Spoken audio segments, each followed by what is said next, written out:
Welcome to the Bible in a Year Chronological Project. Today we'll be reading Ezekiel 18 to 19 from the Message version. Let's begin. Ezekiel 18, judged according to the way you live. God's message to me. What do you people mean by going around the country repeating the saying, the parents ate the green apples, the children got stomach aches? As sure as I am the living God, you're not going to repeat this thing in Israel any longer. Every soul, man, woman, child, belongs to me, parent and child alike. You die for your own sin, not another's. Imagine a person who lives well, treating others fairly, keeping good relationships, doesn't eat at the pagan shrines, doesn't worship the idols so popular in Israel, doesn't seduce a neighbor's spouse, doesn't indulge in casual sex, doesn't bully anyone, doesn't pile up bad debts, doesn't steal, doesn't refuse food to the hungry, doesn't refuse clothing to the ill clad, doesn't exploit the poor, doesn't live by impulse and greed, doesn't treat one person better than another, but lives by my statutes and faithfully honors and obeys my laws. This person who lives upright and well shall live a full and true life. Decree of God the Master. But if this person has a child who turns violent and murders and goes off and does any of these things, even though the parent has done none of them, eats at the pagan shrines, seduces the neighbor's spouse, bullies the weak, steals, piles up bad debts, admires idols, commits outrageous obscenities, exploits the poor. Do you think this person, the child, will live? Not a chance, because he's done all these vile things. He'll die, and his death will be his own fault.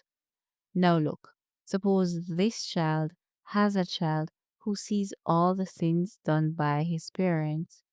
The child sees them but does not follow in the parents' footsteps, doesn't eat at the pagan shrines, doesn't worship the popular idols of Israel, doesn't seduce his neighbor's spouse, doesn't bully anyone, doesn't refuse to loan money, doesn't steal, doesn't refuse food to the hungry, doesn't refuse to give clothes to the ill clad, doesn't live by impulse and greed, doesn't exploit the poor. He does what I say. He performs my laws and lives by my statutes. This person will not die for the sins of the parent. He will live truly and well. But the parent will die for what the parent did, for the sins of oppressing the weak, robbing brothers and sisters, doing what is dead wrong in the community. Do you need to ask, why does the child not share the guilt of the parent? Isn't it plain? It's because the child did what is fair and right. Since the child was careful to do what is lawful and right, the child will live truly and well. The soul that sins is the soul that dies. The child does not share the guilt of the parent, nor the parent the guilt of the child. If you live upright and well, you get the credit. If you live a wicked life, you're guilty as charged. But a wicked person who turns his back on that life of sin and keeps all my statutes, living a just and righteous life, he'll live, really live. He won't die. I won't keep a list of all the things he did wrong. He will live. Do you think I take any pleasure in the death of wicked men and women? Isn't it my pleasure that they turn around, no longer living wrong, but living right? Really living?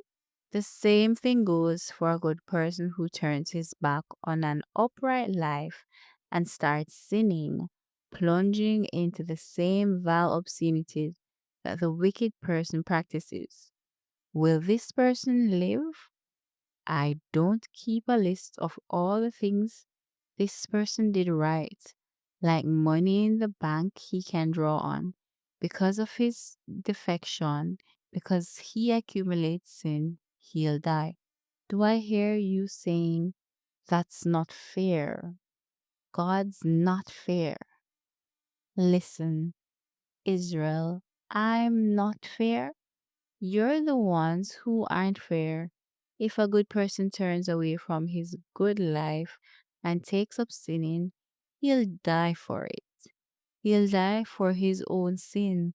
Likewise, if a bad person turns away from his bad life and starts living a good life, a fair life, he will save his life because he faces up to all the wrongs he's committed and puts them behind him. He will live, really live. He won't die. And yet, Israel keeps on whining. That's not fair. God's not fair. I'm not fair, Israel. You're the ones who aren't fair. The upshot is this, Israel, I'll judge each of you according to the way you live. So turn around. Turn your backs on your rebellious living so that sin won't drag you down. Clean house. No more rebellions, please. Get a new heart. Get a new spirit. Why would you choose to die, Israel? I take no pleasure in anyone's death. Decree of God the Master. Make a clean break. Live. Ezekiel 19, a story of two lions.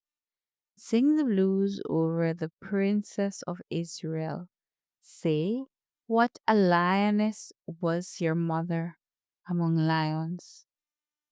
She crouched in a pride of young lions. Her cubs grew large. She reared one of her cubs to maturity, a robust young lion. He learned to hunt. He ate men. Nations sounded the alarm. He was caught in a trap. They took him with hooks and dragged him to Egypt. When the lioness saw she was luckless, that her hope for the cub was gone, she took her other cub and made him a strong young lion. She prowled with the lions, a robust young lion. He learned to hunt, he ate men, he rampaged through their defenses, left their cities in ruins. The country and everyone in it was terrorized by the roars of the lion. The nations got together to hunt him. Everyone joined the hunt. They set out their traps and caught him. They put a wooden collar on him and took him to the king of Babylon.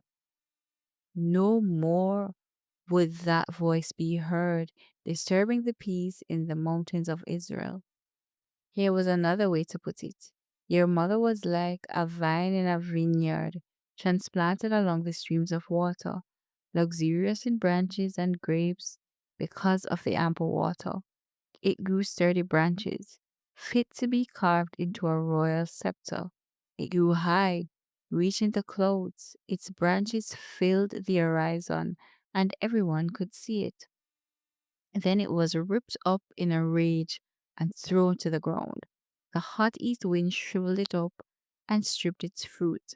The sturdy branches dried out, fit for nothing but kindling. Now it's a stick stuck out in the desert, a bare stick in a desert of death, good for nothing but making fires, campfires in the desert. Not a hint now of those sturdy branches, fit for use as a royal scepter. This is a sad song, a text for singing the blues. This is the word of the Lord. Thanks be to God.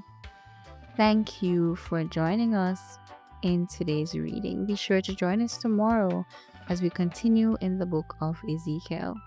Be blessed.